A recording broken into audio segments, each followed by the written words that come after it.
Welcome back, Conscious Creators, to week 4 of the Conscious Creator Academy, Knowledge of Self. And today we're just going to be delving into mastering Maat, balance. And that is going to entail one, aligning with universal laws of truth, balance, and justice. Two, harmonizing with the rhythms of nature and the cosmos.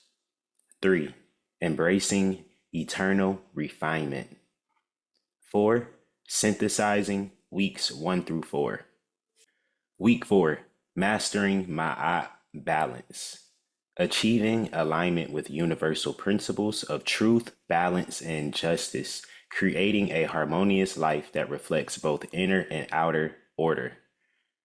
What this means: truth, living authentically, being honest about your intentions, and acting in alignment with your values. Balance, recognizing and addressing areas of excess or deficiency in your life. Justice, practicing fairness in your actions and accountability for your impact on others. So let's just dissect or look more further in depth into these universal principles. And let's begin with truth. Truth is living authentically, being honest about your intentions, and acting in alignment with your values. So we can embody living in our truth through practice, through meditation, through knowing who we are at a core, understanding our authentic expression, and finding ways that we can creatively convey that to our audience or to our listeners or whoever we aspire to do it for, whether it's for ourselves. But essentially, we really just want to strive to be as authentic in our interactions as we possibly can, not put too much thought or overthought, I should say, into being ourselves and just surrounding ourselves with people who accept us for our authenticity. Next, being honest about your intentions. I think this is key because when it comes to intentions, intentions are the underlying language of the universe. It's what connects us to the source. The source knows everyone's and everything's intentions because the source is intention.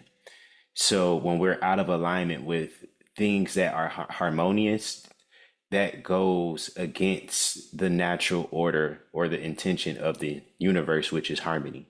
So this is why oftentimes we have disharmony or chaos inside of our lives or workplaces or things of that nature, is because intentions. Next is acting in alignment with your values. Acting in alignment with your values really boils down to making a decision. I think it's essential that you make a decision on what it is that you want in life and how do you plan about going about achieving it and reaching it and creating a practical roadmap to that destination. And through this visual representation, you'll be able to align your actions, your efforts, and your intentions with bringing that into manifestation. So this has to be something deliberate that you intentionally want to achieve. And you can do this by really embodying truth on a daily basis. Every day is an opportunity to discover ourselves deeper and to express ourselves more deeper with our truth. Our next point is balance, recognizing and addressing areas of excess or deficiency in your life. So we all need balance in our lives, and balance looks different for everyone. However, I think that once we're able to recognize and then address areas where we may be excessive, for instance, you may have an excessive nature of wanting to be on social media, or you may have an excessive nature of wanting to overwork yourself just in general. However it shows up, we need to be able to recognize the excess in our life and bring it into balance. And the same goes for deficiency. You may be deficient in your nutrition. You may be deficient in your social interactions. We need to bring those into balance. So, all I'm saying is that at the end of the day, when we're able to sit down and reflect and find the areas where we can improve, we're able to create a better strategy for ourselves when it comes to being more conscious in what we create and how we shape and form our reality. Our next point is justice, practicing fairness in your actions and accountability for your impact on others. So, practicing fairness really starts with just your everyday interactions. It starts with how you treat yourself, also, as well. And what do I mean by that? Is really creating boundaries with yourself. I think when we think about being fair, we think about pleasing others, but also it's about pleasing yourself as well and being able to make sure that respect is given and consideration is given when it comes to justice and what's right and what's morally right from wrong. So practicing fairness really has a lot to do with our discernment, has a lot to do with how we identify on a spiritual level also. So as much as you possibly can, try to implement just being ethical, fair, and all of your interactions as much as you possibly can, because this ties back into our intentions. Accountability for your impact on others. Now, to me, a lot of people don't really know how to take accountability, and the lack of accountability is what often holds us back from further developing ourselves from a personal level and from a social level. And accountability can really help us grow. Accountability is not there to admonish us in a way where we, aren't able to recover. It's there to bring awareness so we're able to improve ourselves and become more fair, because that's what it all boils down to. It's these three universal principles that really hold up our our expectation on reality. We all have an expectation of reality at a core, no matter how much we try to swing the pendulum.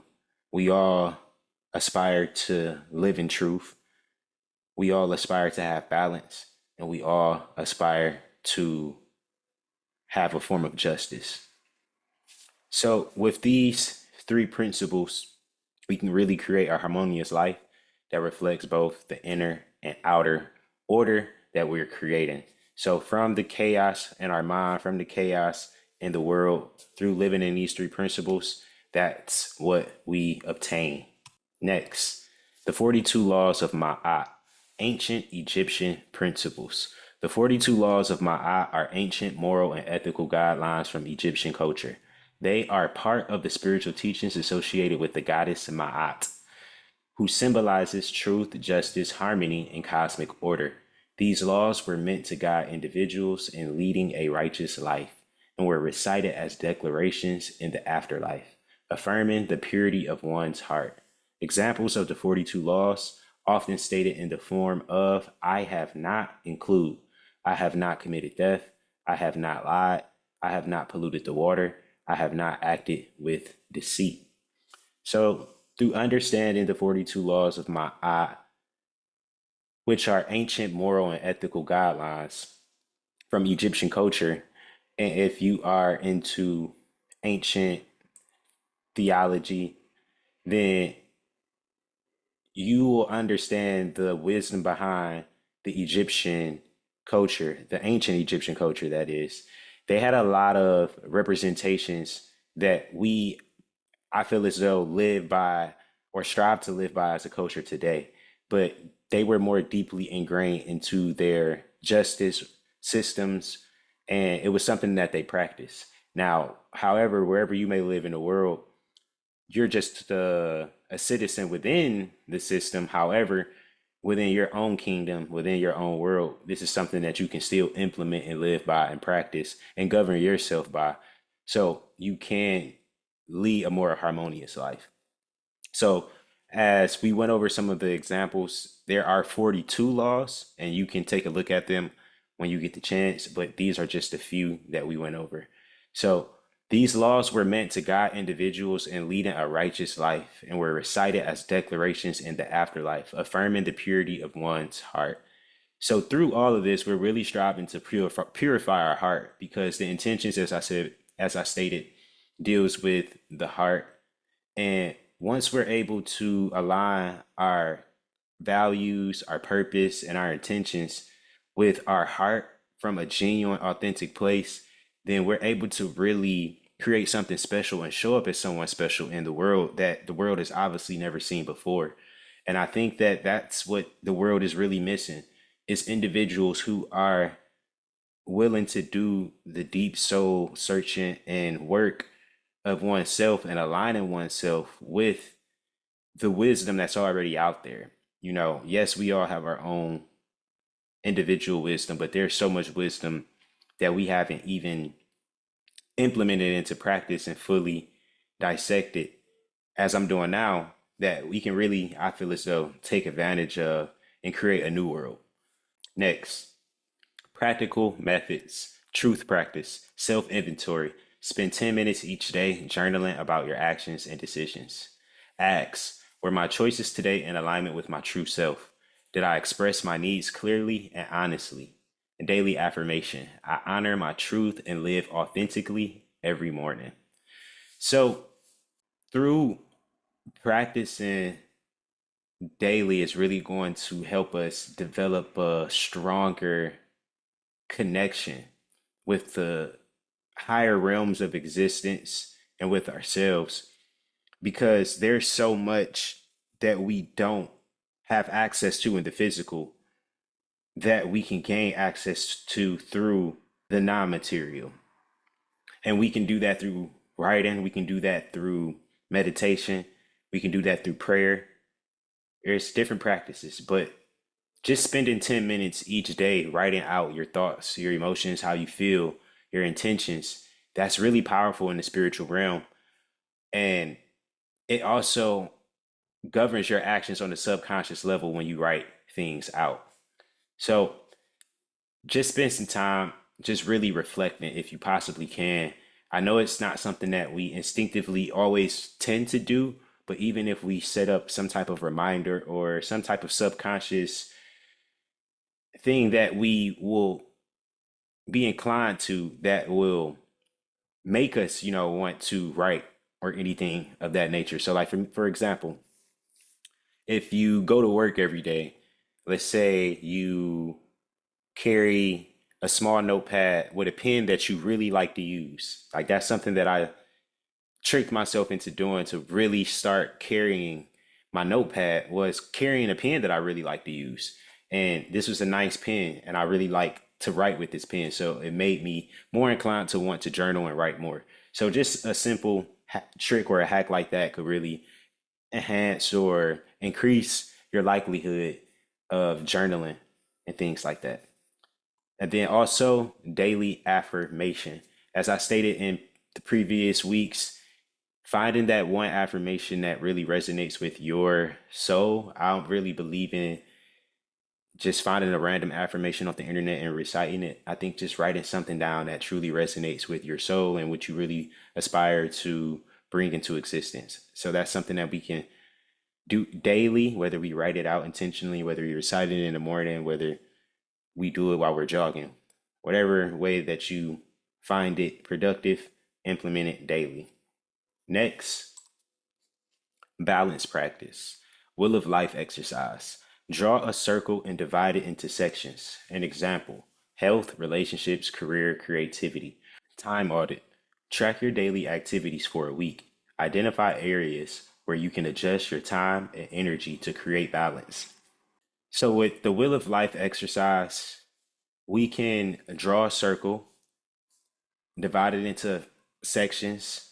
It doesn't have to be, anything out the norm. It could just be five different topics or areas that you want to grow in your life. And then what you're going to do is you're going to rate your satisfaction in each area on a scale of 1 to 10. Or what you could also do, which I'm going to show you in the next slide, is you can break down the percentage and the effort that you're giving to each also. Either is fine, and this is just to give you some variety to play with this exercise, but you can do it either way. You can either rate your satisfaction in each area on a scale of 1 to 10. So when it comes to your career, how satisfied are you on a scale of 1 to 10? When it comes to your love life, how satisfied are you on a scale of 1 to 10? When it comes to your health, how satisfied are you on a scale of 1 to 10?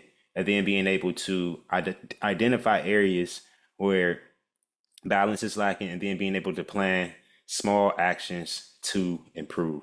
So it all goes back into self reflection. It all goes back into practicality, taking action, and knowing that at the end of the day, we hold the keys and the power through intention. Next, we're going to track your daily activities for a week. Identify areas where you can adjust your time and energy to create balance.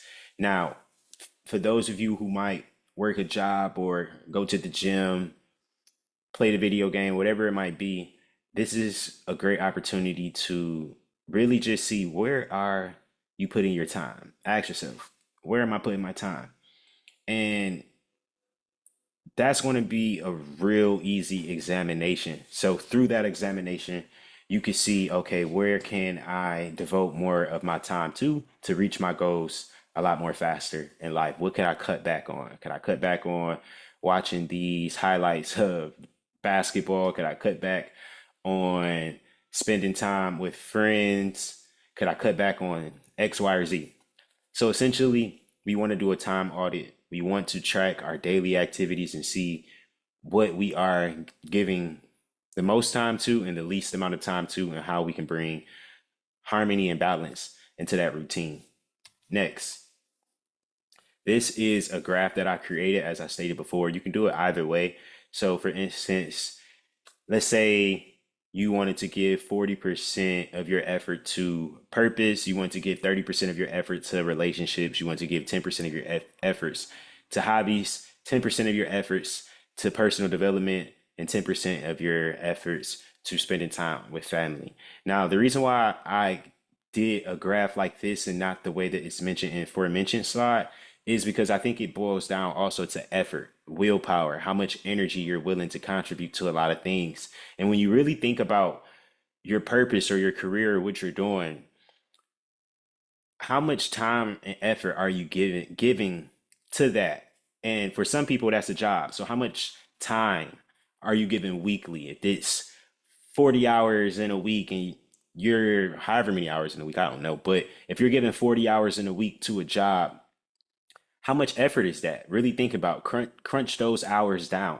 And sometimes we don't think about life like that, but your greatest asset is time. So we need to be mindful of how we divvy up our time. And the same thing goes for relationships. If you wanted to succeed faster, it will be wise to develop good relationships. So when we think about the effort, like, okay, you might want to give, wherever the point in life you're at, you might want to give more effort to personal development or more effort to hobbies, however that looks for your life and where you're at in life right now. But this is just a graph that I created for example. Next, justice practice, fairness reflection. At the end of the day, reflect on how your actions impacted others. Did you act fairly? How can you improve tomorrow? Accountability partner. Share your goals with someone you trust and regularly check in to ensure you're staying aligned. So, justice, fairness, reflection. At the end of the day, reflect on how your actions impacted others. So, I know this is not something that we instinctively want to do because, as I stated, a lot of us don't take accountability. We run from accountability. And through journaling, this is a moment to take accountability in the morning, to know, as I said before, what we want out of the day and things like that, holding ourselves to a standard. And then also closing our day with a moment of reflection and accountability. Did we accomplish the things that we set out in a day?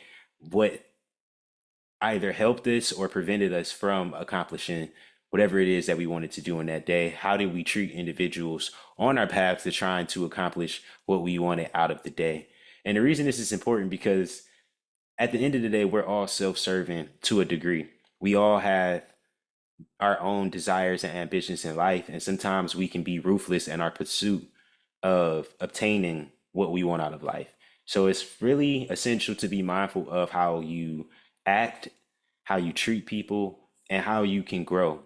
And this can be done in just being an individual who takes mental note, or being an individual who reflects on their days. And that's what we really just want to implement when it comes to fairness reflection.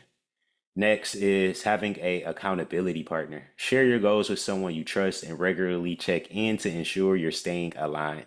Now, personally, I think that this should be someone that doesn't really know you, because when someone doesn't know you, it's a different relationship versus when someone does know you. So if you could join a group on Facebook, whatever is convenient for you, just find a group or someone that you know that you're close with, that you take serious and you know will also take you serious. So that's something that I would implement if you really battle with having accountability, taking your goals serious, executing, seeing them through. Having an accountability partner can really help you be more productive and just get a lot more done in life. So you see a lot more people who are successful do tend to operate more in packs. You'll see two or three people all on YouTube who've had YouTube success. They all operate, share ideas, platforms. They all operate. And honestly, I feel like that is a form of holding each other accountable as well.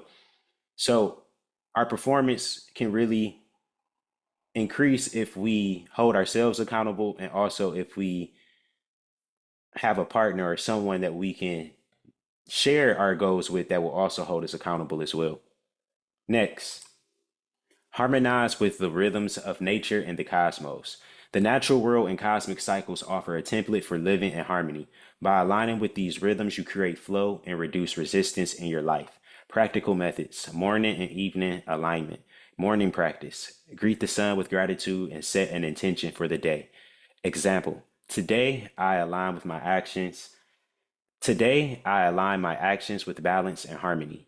Evening practice: reflect on how you flow with the day's energy. Did you resist or embrace challenges? So, as I just stated previously, really just starting the day off with something intentional, and then also closing the day with a moment to reflect on how those intentions showed up in the world for you, and what challenges did you face in meeting those intentions that you set out for yourself. So before I move on from this slide, I just want to touch up on this. Harmonize with the rhythms of nature and the cosmos. The natural world and the cosmic cycles offer a template for living in harmony. So when you look at the natural world refers to vibration, sound, frequency, color, the heavenly bodies, nature, consciousness, the list goes on. However, when we're able to study the patterns of the natural world, the cosmic cycles, it does offer a template that we can base our lives around, where we don't have to be in struggle and chaos and disharmony. So this is essentially what we're doing through the Conscious Creator Academy, is recognizing the template, the tools, and the cycles, so we can harmonize our creativity and our intentions with that of the cosmos. And next, seasonal living. Spring: focus on renewal and growth. Start new projects. So the spring season is a great opportunity to focus on renewal and growth. Spring represents water. Spring brings rain. Spring brings vegetation. Spring brings growth. Spring brings newness. So spring is definitely a great time to get off to a fresh start. That's why they say spring cleaning. Really just be able to reset. This is also the beginning of the zodiac wheel, which deals with zodiac sign Aries, and it also deals with the zodiac sign of Pisces.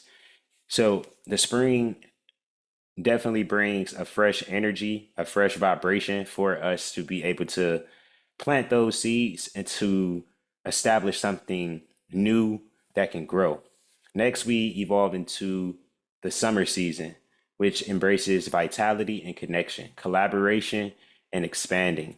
So in the summer, we really allow ourselves to collaborate with other individuals, whether this is through us gathering through special occasions, whether this is through us just spending time in the sun, having laughter, and enjoying each other's company. The summer really invites vitality, being out, being vigorous, really taking action. And this is a great time to really establish relationships. This is a great time to meet new people.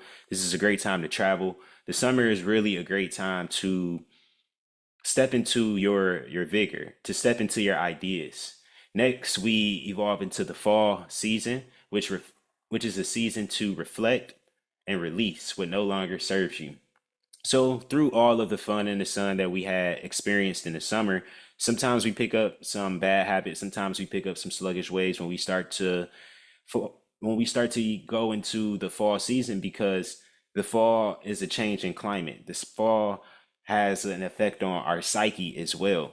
So this is a great time to start to unwind, to start reflecting, to start releasing some of that energy that we may have accumulated, or stress that we may have accumulated from being out, having to interact, being more extroverted.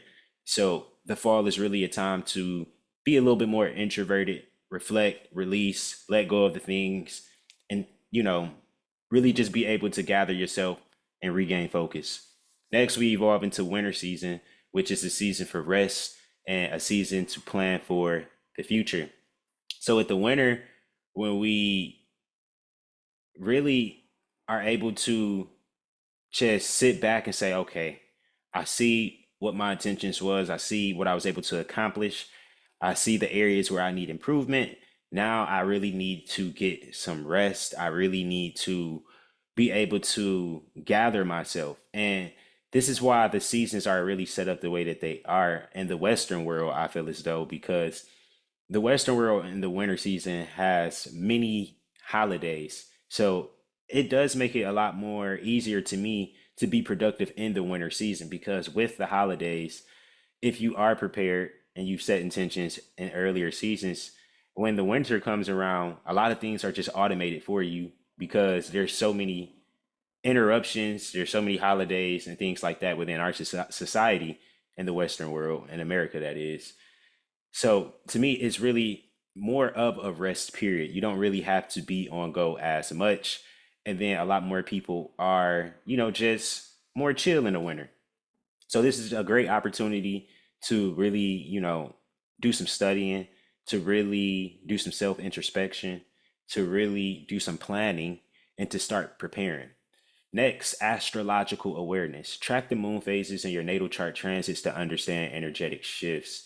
So, through tracking the moon phases, if you don't track the moon phases, there are apps out there that you can use. I think Apple has one that's already built inside of it, that you can track the moon phases. The moon moves through each sign every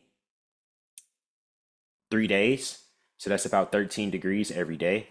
Also, you can track your natal chart transits too. So you can look at some of your natal chart transits and see how the current transits are affecting your natal transits. So once we start to just understand the energetic shifts, what's occurring, things that we're supposed to be aligning with, instead of, just trying to figure out what's going on in the world, why is there so much chaos, let me just tune out. No, we need to go within and figure out, okay, what is astrologically happening, what's going on cosmically, and how does this affect the world. And I know some people may not necessarily place their belief or faith in things like astrology or astronomy, but there are cases out there that could really strongly back what I'm saying as fact. And then when you really look at a lot of, I believe they say murders around full moon, there's a lot more crime that happens around times of the full moon. So even with just something like that, when we think that we're not being affected by astrological influences, heavenly bodies, then that's when we really just start to become a little bit more foolish in our nature.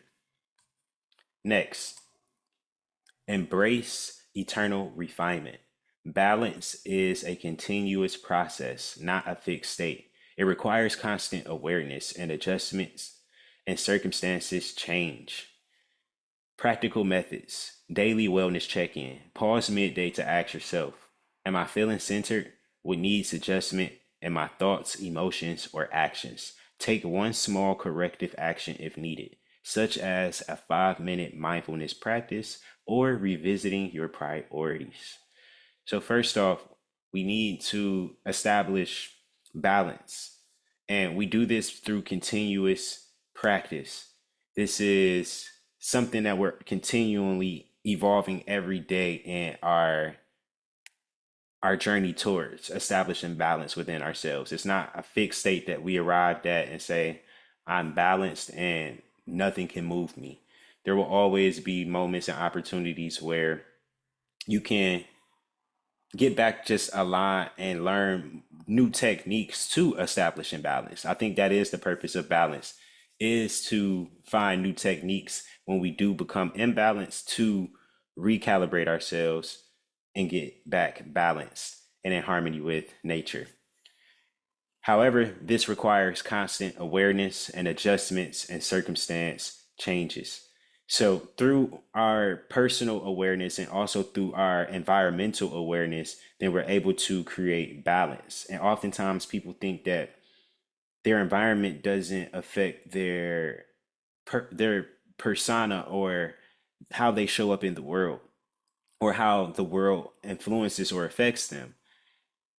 And I'm not saying that you need to go off into the mountains in order to have balance. What I'm saying is that you want to be around people and environments that promote balance, that are in harmony, that, really bring out the best in our human nature. So a lot of times, people try to test themselves as far as how balanced they can be by putting themselves in environments that would probably go against balance or their own inner balance. But I just feel as though when we are able to really align ourselves, like, how does this look in practice? To me, for someone like myself, would I go to a concert to try to find balance? No, I wouldn't. If I wanted to find balance, I would possibly go to a library. I would possibly go to a cafe. I would sit in nature. There's a few things that I would do. I would probably go out on a lunch date with a friend.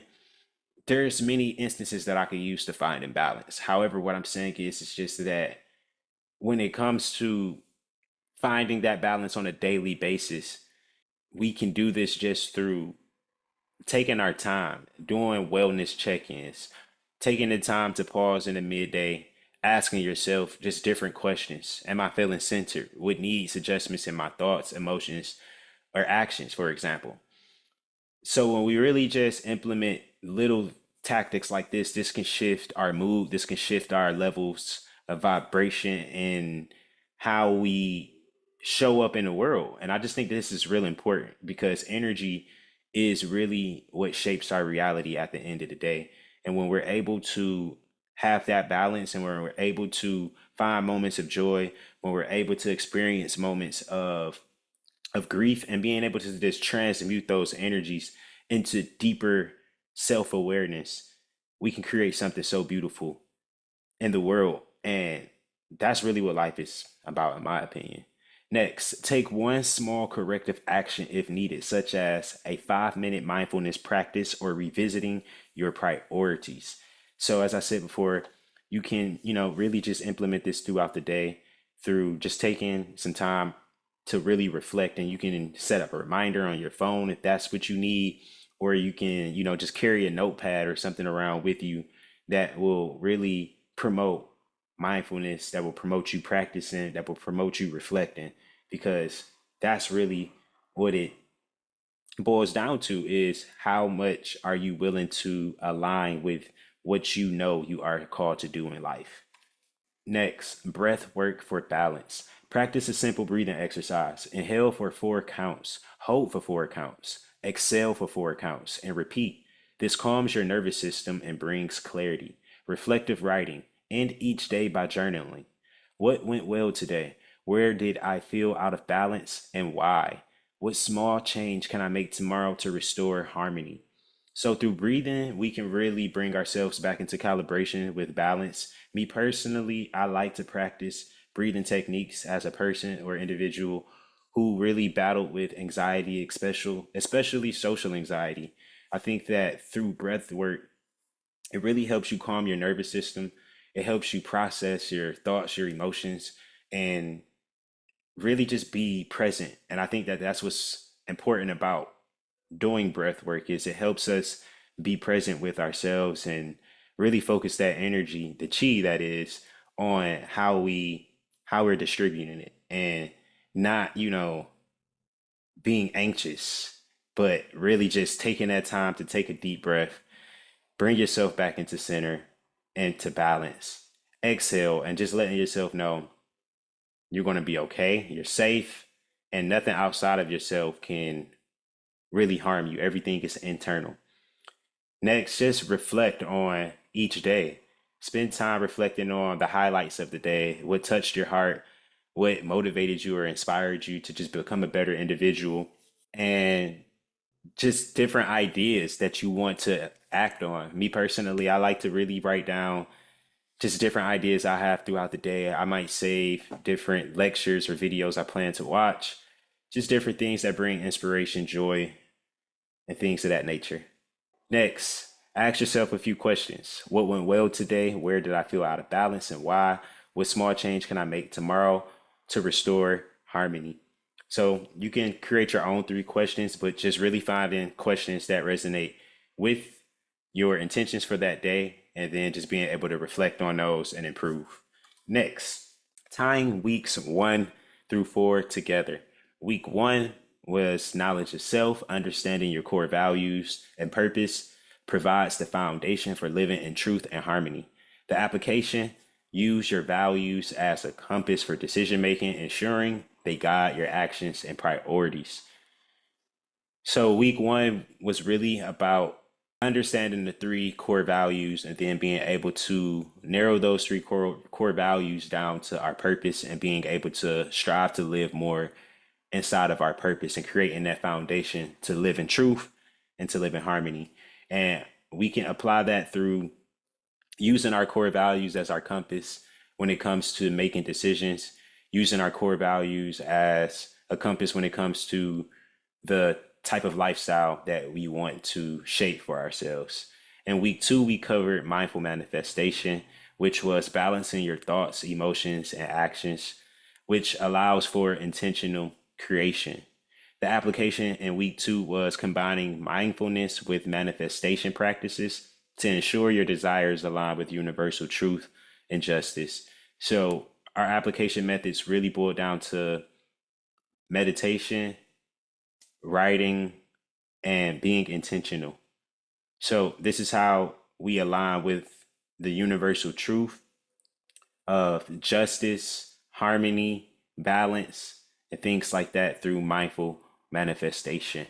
In week 3, we covered the creative monk. The creative process thrives on inner balance and flow. The application was the use of meditation and reflective writing to create from a space of harmony, ensuring your work reflects both your inner truth and external purpose.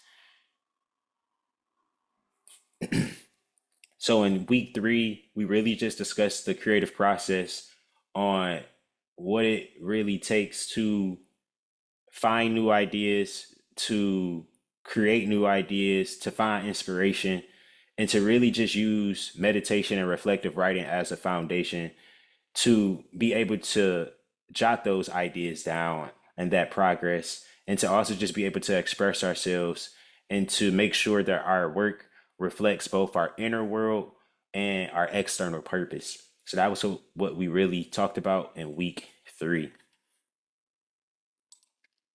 Week 4, we talked about mastering Maat, which was synthesizing the lessons of the previous weeks and focusing on balance as the key to aligning your inner and outer worlds. Today's application is regularly revisiting all practices from weeks 1 through 3, refining them as you grow and evolve.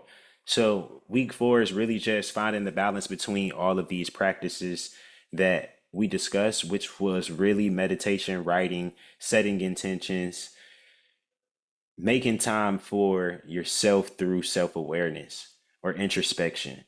Next,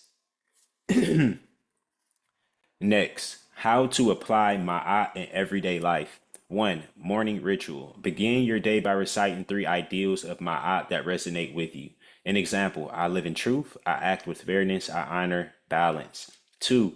Action, reflection. Before making significant decisions, pause and ask, is this aligned with my truth? Will this create harmony or imbalance? Does this respect justice and fairness? 3. Sacred creativity. Approach your work and relationships with reverence, ensuring they reflect balance, truth, and purpose. So these are some things that we can implement right now. Is really just taking the time out every morning to recite 3 things from the laws of Ma'at. As I stated before, this is something you can find on Google. You could just Google the 42 laws of Ma'at. And for example, as I stated, I live in truth is 1. I act with fairness. I honor balance.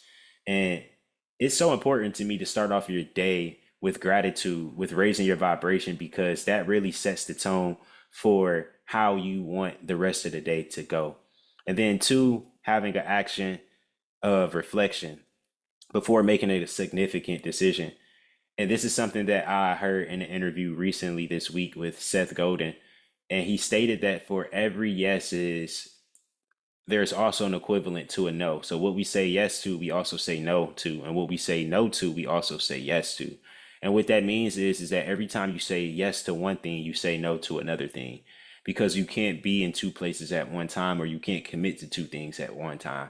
So I think that when you reflect on the decisions that you make throughout the day that don't properly align with what you want out of life, then that no becomes a lot more meaningful and that yes becomes a lot more meaningful. Next, also you start to reflect on, will this create harmony or imbalance? Will this harmonize or will this create a form of imbalance throughout the day? Is this something that you had on your schedule? Is this something that you have to now implement inside of your schedule? Next, does this respect justice and fairness? Also, is this something of just morality? Is this something that reflects your moral character? Is this something that you want to be aligned and identified with? So those are some things that we can do. Those are some things that we can do when it comes to action, reflection, how we make decisions. Number 3 is sacred creativity. This is how we approach our work and relationships. And I think that it starts with really just having reverence when it comes to work and your relationships. If you say you're going to meet someone at a specific time, meet that person at that set time. If you have a workspace or a designated area that's your workspace, just try to keep it professional, tidy, organized, and also just reflecting on ensuring that your creativity aligns with your core values, your purpose, balance, truth. Because to me, I think that creativity is our greatest asset in this day and age, because a lot of people are not really pushing themselves to be creative. And when I mention creative, creative is not just subjective to one specific interest. To me, creativity can be applied to many aspects of our lives. So I think that you can get creative with just how you approach life. You can get creative with how you live life and how you express yourself. So I don't think it has to be limited. I just think that creativity is something that's sacred, because creativity is what connects us to the source. So that is how to apply Maat in everyday life. But before we go, I'm going to leave you all with a quote for inspiration. The one who has harmony within has also harmony without, for one is the reflection of the other. Hazrat Inyat Khan. Mastering my eye is about continuously aligning your thoughts, emotions, and actions with the universal principles of balance, truth, and justice, creating a life of harmony and sacred purpose. That concludes week 4 of the Conscious Creator Academy, Mastering My Eye, Balance. This brings us to the end of Module 1 of the Conscious Creator Academy, Knowledge of Self. I am Cosmic Christos, and it was my pleasure to be your guide on this journey. I hope you all are able to implement these practices into your daily life. I hope you're able to pass them down to others and see tremendous change within as well as without. Until the next time, wholeness, peace.